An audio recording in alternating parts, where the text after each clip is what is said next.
Bonjour et bienvenue dans un nouvel épisode du Café des Artistes dans lequel je réponds à vos différentes questions sur la pratique de la peinture acrylique et la peinture abstraite. Aujourd'hui, je réponds à la question de Dominique qui me demande si l'acrylique ou l'huile est la plus adaptée pour la pratique de la peinture abstraite. Alors moi, effectivement, c'est une question que je me suis pas mal posée au début quand j'ai voulu me lancer parce que j'ai tout de suite voulu faire de la peinture abstraite, suite peut-être, comme vous le savez, à un tableau que j'ai pu voir chez un ami, un sublime rouge carmin. J'ai eu un coup de cœur, j'ai fait waouh, je sais pas ce que c'est, mais je veux faire ça. Et à l'époque, l'abstrait ne parlait pas du tout, j'en ai souvent parlé de cette histoire, mais j'ai eu besoin, à partir de ce jour-là, ça crée un déclic de peindre. J'ai eu besoin de peindre. Mais je savais pas du tout si je voulais faire de l'huile, de l'acrylique ou autre.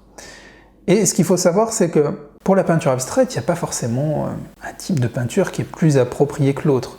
Ça dépend de ce que vous allez faire. Ça dépend de vos affinités que vous avez justement avec la peinture. L'idéal, c'est de comprendre les différentes propriétés que vous avez entre l'acrylique et l'huile. Ce sont quand même des peintures très différentes. Donc l'acrylique, c'est un mélange de pigments avec des polymères qui chimiquement, pendant le séchage, l'eau en fait va s'évaporer. Je ne vais pas trop parler technique, mais l'eau va s'évaporer, le polymère va solidifier, va faire comme une sorte de colle et va figer votre peinture. Donc l'acrylique, voilà, c'est un peu plus chimique, ça fonctionne de cette façon-là. Donc l'huile, c'est beaucoup plus classique, historiquement beaucoup plus vieux. Vous avez rien de chimique, c'est juste un mélange de pigments et d'huile.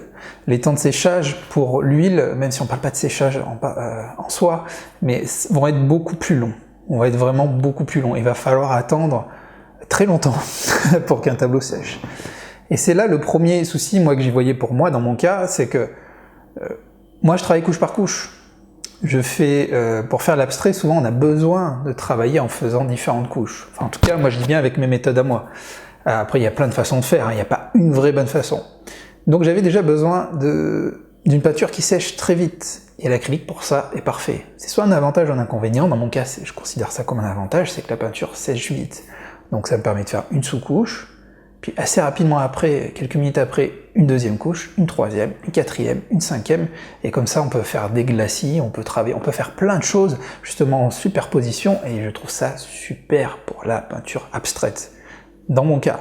Après, certains travaillent avec de l'huile, et peuvent aller aussi très très vite, dans le sens où ils vont travailler à la prima. À la prima, c'est utiliser la peinture par exemple au couteau, et ne pas attendre le séchage, c'est-à-dire que vous travaillez dans le frais, du début à la fin, sur tout votre tableau. Donc même si il va peut-être falloir plusieurs semaines, je dis n'importe quoi, hein, plusieurs semaines pour que votre tableau sèche, si vous travaillez en une seule couche à la prima, c'est pas un inconvénient. Donc voilà, la réponse, je vous ai donné à peu près les grosses différences, on va dire, entre l'acrylique et la peinture à l'huile, et j'ai vraiment simplifié au maximum. Mais le constat, c'est vraiment... Alors après aussi, les rendus peuvent être différents. Certains vont dire que l'acrylique se ternit un peu au séchage, ce qui est vrai, qu'il n'y a pas autant de d'onctuosité et d'intensité dans les couleurs que l'huile. C'est bien possible, même si vous avez des bonnes peintures, même si maintenant vous avez des bonnes peintures aussi en acrylique qui ont un très bon rendu, voilà. Alors après, le mieux, c'est d'essayer. Alors je trouve qu'il y a aussi un peu plus de contraintes sur l'huile, sur les mélanges à utiliser. On peut utiliser pas mal de choses pour diluer par exemple la peinture à l'huile, mais je trouve ça un peu plus complexe. Voilà, c'est dans mon cas, parce que moi je suis spécialisé en acrylique. Donc voilà les grosses différences, à vous de voir ce qui vous correspond le plus par rapport aux idées que vous avez en tête, mais comme vous voyez, il n'y a pas de vraie réponse. Donc voilà Dominique, j'espère que ça vous aura un peu aidé dans votre choix pour votre peinture, hein. Et j'espère aussi que ça aura aidé d'autres personnes. Pour ceux qui ont des questions, vous avez un lien dans la description, je peux répondre aussi à vos questions comme j'ai fait aujourd'hui pour Dominique. Vous cliquez dans le lien qui est dans la description et vous pourrez me proposer vos différentes questions. N'oubliez pas le petit pouce bleu si vous avez aimé la vidéo, laissez un petit commentaire, bien sûr partagez autour de vous, et abonnez-vous parce que c'est ma chaîne secondaire, c'est pas ma chaîne principale d'artiste peintre. Donc sur cette chaîne secondaire, vous n'êtes peut-être pas encore abonné, donc faites-le bien pour recevoir les 2 nouvelles vidéos qui sortent chaque semaine. En tout cas, je vous remercie et je vous dis à très bientôt pour une autre vidéo.